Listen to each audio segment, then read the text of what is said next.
Hello everyone, I'm Radila Mukone. I am the creator of what is now called the Vision Statement 1911-2030. I'm here to interview Beatrice Achaleke, the founder of Globuntu and the author of Follow Me to Africa. Beatrice, hello. Hello, Radila. How are you? I'm very well, thank you. My voice is not very good, but we're going to get through this. We'll make it. We will make it. So, Follow Me to Africa, conversation with Beatrice 1 year after a radical relocation back to Africa. This was 20 years of hard work and outstanding achievements in Europe. Beatrice, let's talk about your book. How did writing that book change your life? Writing that book changed my life in many ways. You know, when I've been living for 20 years in Europe, I've been into so many things, but I got stuck in that point where I started asking myself who I really am and what my vision and purpose in life was like.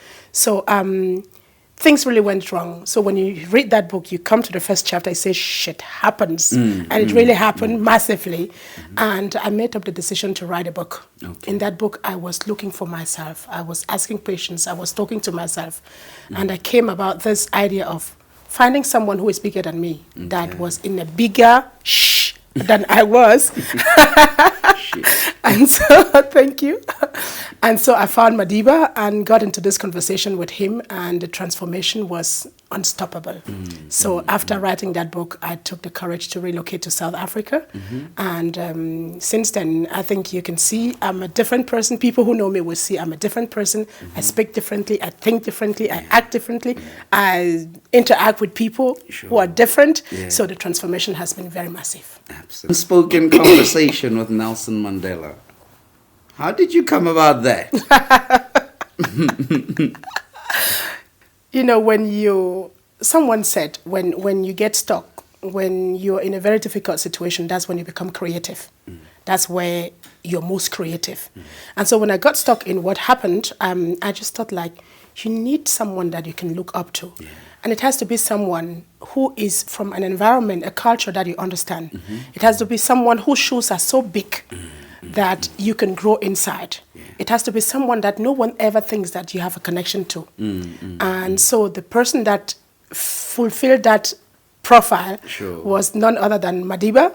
And so I just very boldly, audaciously, unapologetically got into a conversation with him. And since then, so much has happened, and I'm glad I did that conversation. Interesting, because now, okay, why unspoken? Unspoken because I never got a chance to meet him. Okay. You know, I have to share a secret with you. Please. My grandmom, who used to be the pillar of my life, passed when I was already in Austria. I didn't have the chance to go for her burial.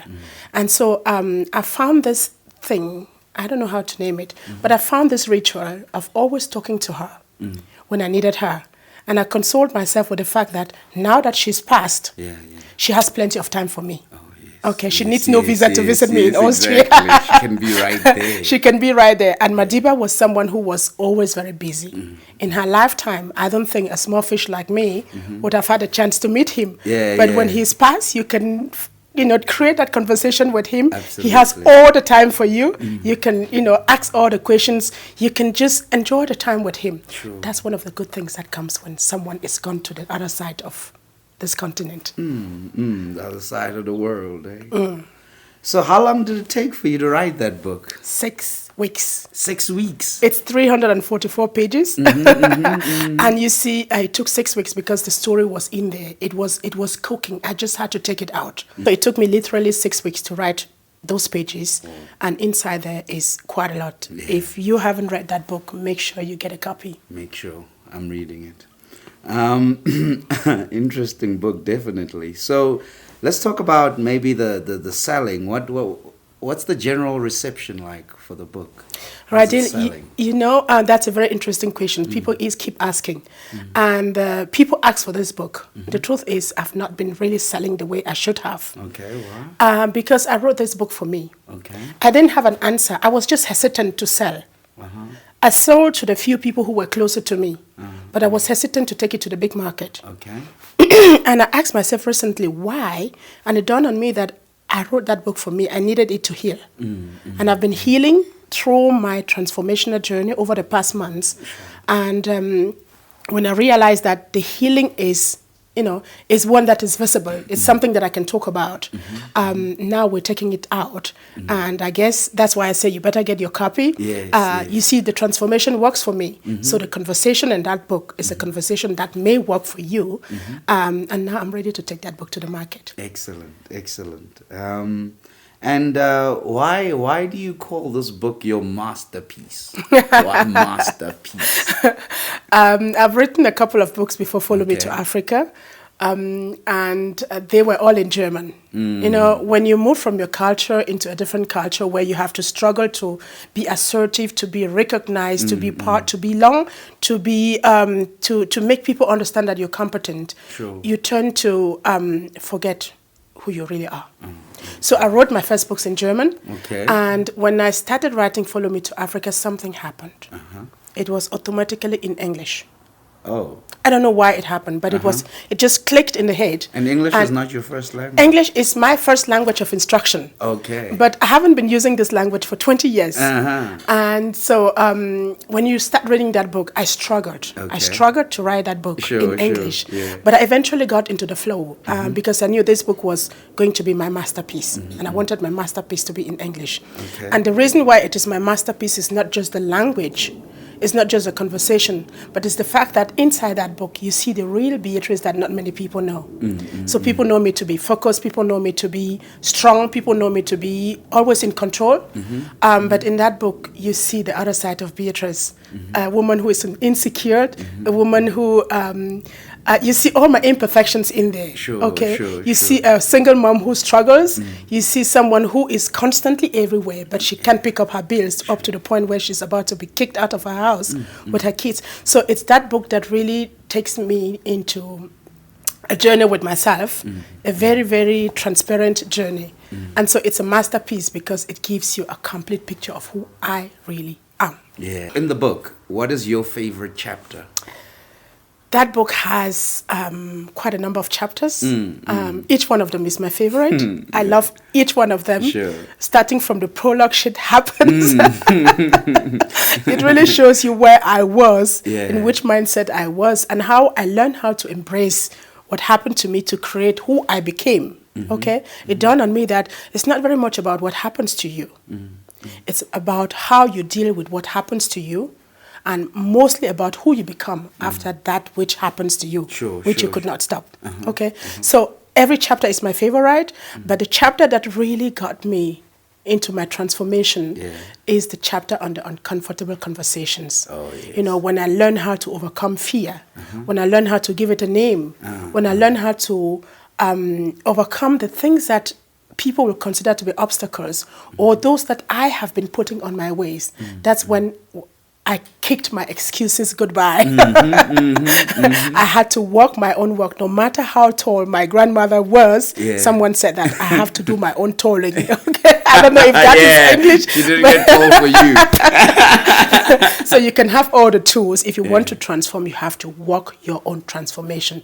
Nelson Mandela did his own long walk to freedom. So you always have to. And so that chapter on uncomfortable conversation is one of my favorite. I read it almost every day. And uncomfortable conversations can take out secrets and real goodness in people, Especially fears. Absolutely. It can take away fears. It can give you a vision. Absolutely. So in the first edition of the book, you had some typos, which you always say you are proud of. Why? I'm very proud of those typos because I can change them on the first edition. They're just there. So I learned to say what you can't change, you just embrace it. And also because I'm that person who is very passionate about writing. And I tell people, don't stop writing your story just because you fear to make mistakes. You don't just wake up in the morning and you become perfect. And making mistakes is a way of learning, is the journey to becoming perfect. And those typos inside, I'm so proud of them because I want to use them to tell people who come to my masterclass for writers to be courageous.